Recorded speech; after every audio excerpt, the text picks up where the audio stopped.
안녕하세요. 행복한 삶을 위한 여러분의 선택을 응원하는 정재무 TV 공자 정부선 재무설계사입니다. 저번 시간에는 절세를 하기 위해서 필요한 연금 저축에 대해서 안내를 해드렸다고 하면요. 오늘은 1억 절세를 잘 해서 내 자산을 막 키웠어요. 자, 이 자산을 내 자녀에게 넘겨줄 때 발생하는 세금, 상속세, 증여세에 대해 알아보는 시간 가져보겠습니다. 40대, 50대 부부 상담을 하잖아요.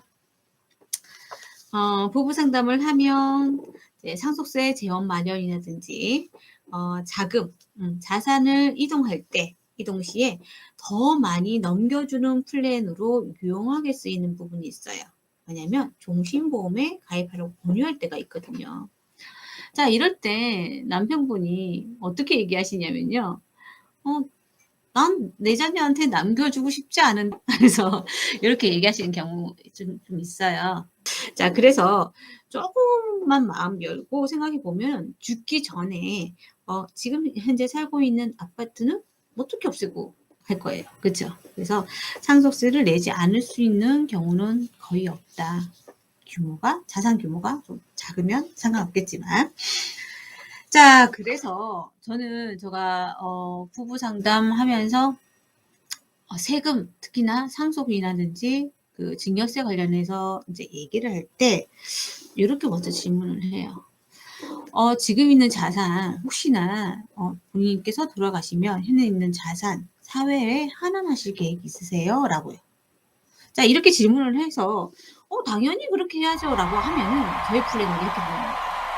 그러면 소득세 골치 아프게 절세하려고 하지 마시고요. 그리고 지금부터 자산의 일부분을 기부를 계속하세요. 죽고 나서 사회하는 것보다는 살아 계실 적에 동안 기부를 하면은 더 행복한 삶이 되지 않을까요? 라고. 그래서 기부를 많이 하고 그 기부하는 동안 어떻게 된다? 주위에서 존경받으면서 살다가 돌아가시면 되겠죠. 이렇게 만약에 내가 죽어서 사회에 환원할 계획이 없으시다라고 하면 오늘 이 시간 쭉 함께 한번 가보시는 것도 좋을 것 같아요. 자, 갑자기 요즘 부동산 가격이 많이 올랐죠. 그래서 행복할 수도 있고 부동산 가격이 많이 오르니까 내 자산이 막 늘어난 거잖아요. 그럼 행복해야 되는데 그 이면에 좀 걱정되는 것도 있습니다. 무엇이죠? 세금이죠. 자, 이 세금은 지금 당장은 그 주택 관련해 가지고 세금이 되는데 조금 더 시간을 쭉 길게 늘면 제일 마지막에는 상속세에 대한 부분도 생각을 해 보셔야 돼요. 자, 이렇게 갑자기 부동산 가격이 탁 늘어난 것은 전 세계적으로 위기가 탁 닥치면 국가는 어떤 행동을 하느냐면 중앙은행에다가 우리 국민들 잘 위기 극복하라고 시중에 자금을 공급하는 양적 완화 정책을 삶이 유지될 수 있도록 지원을 해 주는 그런 기능을 하는 거죠. 자, 하지만 이렇게 풀렸던 자금은 도움은 되죠. 이렇게 계속적으로 풀리다 보면은 뭐다? 유동성이 커진다. 유동성이 커진다라는 것은 물가가 상승되는 인플레이션 효과가 나올 수 있다라는 거군요. 이죠. 근데 2008년도 서브프라임 모기 지론에도 국가는 우리 이제 이 위기를 탈출하고자 양적 완화 정책을 했죠. 돈을 풀었죠. 자, 근데 이때 풀린 자금은요. 거의 어떻게 됐냐면 자본 손실된 걸 메꾸는 데 썼습니다. 근데 지금 현재 코로나 시대인 오늘은 자본의 손실은 없습니다. 그렇다 보니까 이 돈들이 다 어디로 가냐면 주식이나 부동산이나 이렇게 자산을 올리는데 많이 간 거죠. 자, 그런 역할을 하다 보니까 값이 많이 올랐고요. 집값이 많이 오르니까 어떻게 된다? 세금에 대한 걱정이 늘어나기 시작한 거죠. 집 한 채만 있어도 상속세? 상속 계획 중요해진다라는 기사였거든요. 자, 그럼 어느 정도의 자산이 있으면 상속세를 걱정해야 할까요? 저는 이제 상속 관련되어 있는 상담을 하면 자산 규모가 10억을 기준으로 해서 말씀을 드려요. 10억이 가이드라인이고요. 시점 10억을 넘지 않으면 굳이 걱정하실 필요 없습니다. 그런데 40, 50대의 분이 10억이 넘게 되면 거기에다가 이 10억의 규모 자체가 형성이 부동산인 경우에는 체계적인 상담을 권유드려요. 자, 왜냐하면은요. 보세요. 40대가 조기 사망이 아니라고 하면 50년, 60년 정도는 계속 살겠죠. 자, 이렇게 계속 사는 동안 내가 갖고 있는 자산, 이 10억이 그때까지 계속 10억으로 남아있을까요? 아니라는 거죠. 이 10억도 같이 자산도 증가할 수밖에 없는 거죠. 자, 점점 상속해야 될 자산이 증가하면 뭐도 증가된다? 상속세도 증가할 수밖에 없다. 그래서 요 상속세 플랜이 중요해지기 된다. 자, 그런데 왜 굳이 꼭 10억일까요? 그 이유는 일가의 공제가 5억이 되고요. 그리고 배우자 공제 때문입니다. 자, 최소한 순자산이 10억 이하인 경우에는 상속세 없이 보시면 되는데 상속세에 대해서 조금 알아. 배우자 공제 30억까지는 되는데 이렇게 얘기하시는 분도 계실 거예요. 근데 이게 성당이 사람 단다는 거 있잖아요. 자, 배우자 공제는 배우자가 1차적으로 있어야 됩니다. 그리고 두 번째는 이 배우자에게 상속된 자산도 또 다시 상속세금 대상이 된다는 거죠. 이 두 가지 이유가 있는 거고.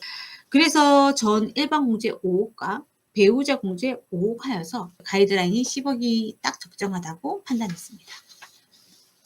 예를 한번 들어볼까요? 아버지와 어머니와 그리고 자녀가 있습니다. 아버지가 먼저 돌아가셨어요.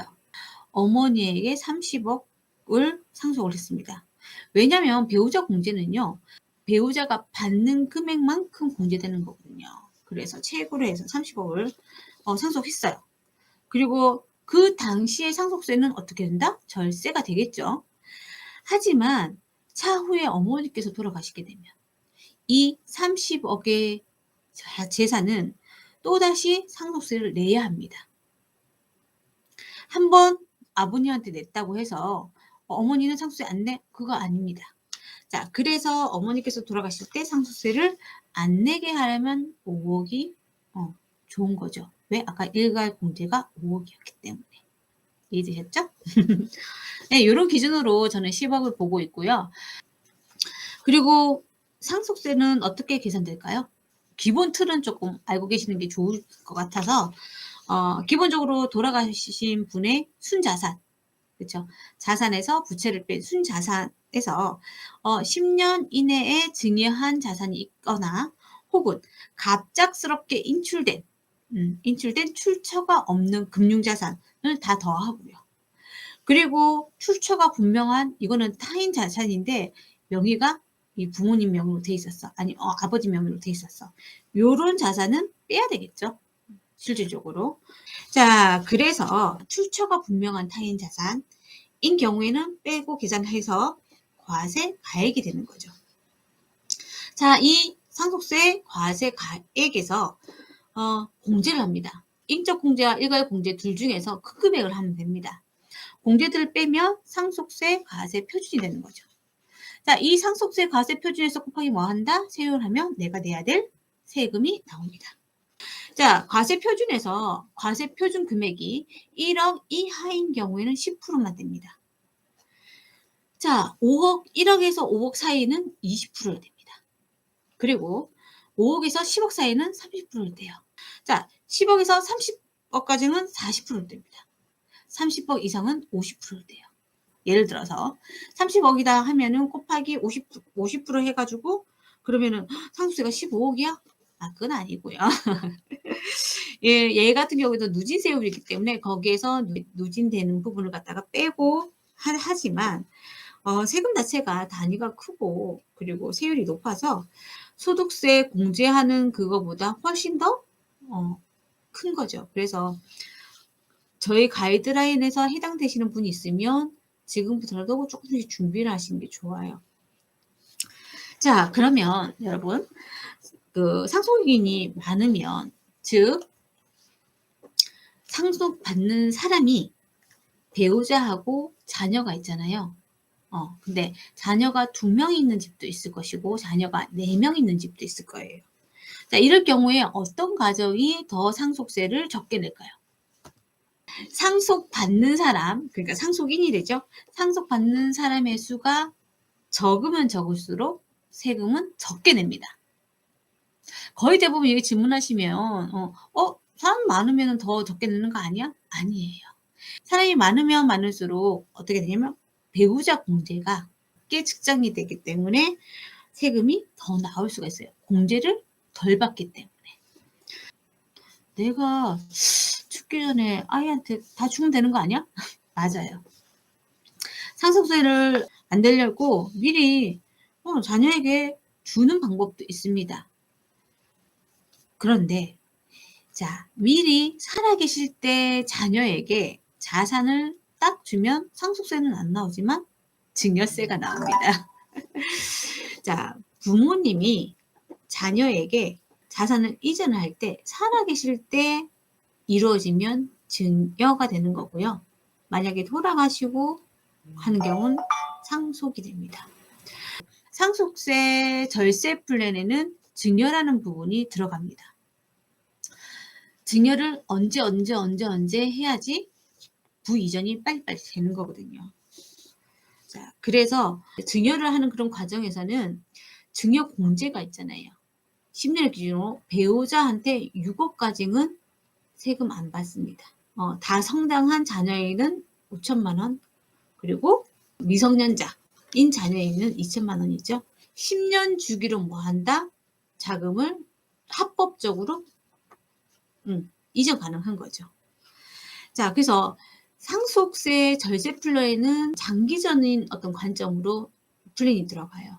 이 다양한 분야가 전문 집단으로 하는 그런 플랜을 받으시는 걸 권유해 드리고요. 그래서 이렇게 저 같은 경우에는 저희 VIP 상담해서 부동산하고 세금하고, 그리고 중요한 거는 그 고객이 어떻게 자금을 이전하고 싶으냐에 따라서 플랜도 달라지는 거거든요. 자, 이렇게 하기 때문에 전문가의 상담을 받으시는데, 근데 제가 진행을 해보면 VIP 전문가 상담 다 받았어요. 근데 실행을 못하는 경우가 있습니다. 문제는 이 아이에게 증여를 너무 빨리 해서 이 자녀가 돈을 너무 우습게 본다거나, 혹은 그 삶을 나태하게 살까봐 증여를 잘 못하는 경우도 있으세요. 그리고 또 어떤 케이스는요, 최근 들어서 이런 케이스가 엄청 많더라고요. 어르신이 있어요. 어르신이 본인이 어느 정도 이제 나이가 내 자녀에게 내 자산을 다 주면 날 케어해 주겠지 하고 먼저 증여를 다 한 거예요. 그런데 안타깝게도 증여와 동시에 연락이 끊긴다거나, 증여를 해서 부양은 하되 부양이 제대로 안 되는 그런 케이스가 있어요. 그래서 최근에는 증여 신탁이라는 제도를 이용해서 내가 부를 이전해서 그 이후에도 내가 원하는 대로 될 수 있도록 하는 부분이 좀 많아요. 혹시 증여 신탁이라고 들어보셨나요?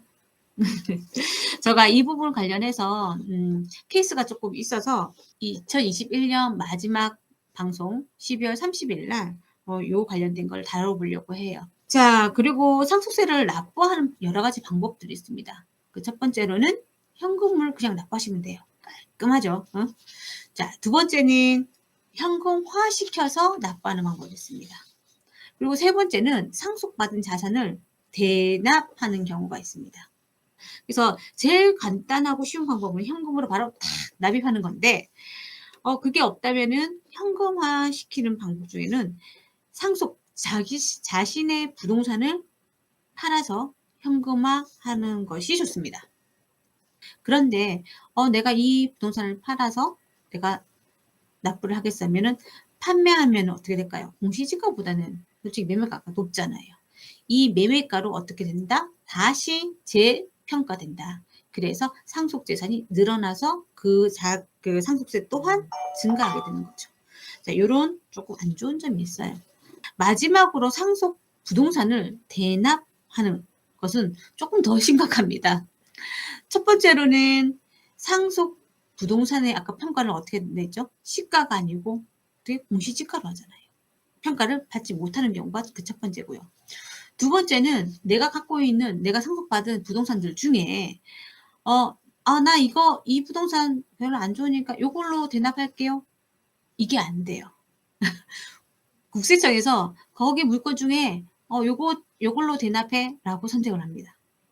자, 그러면 국세청에서는 어떻게 할까요?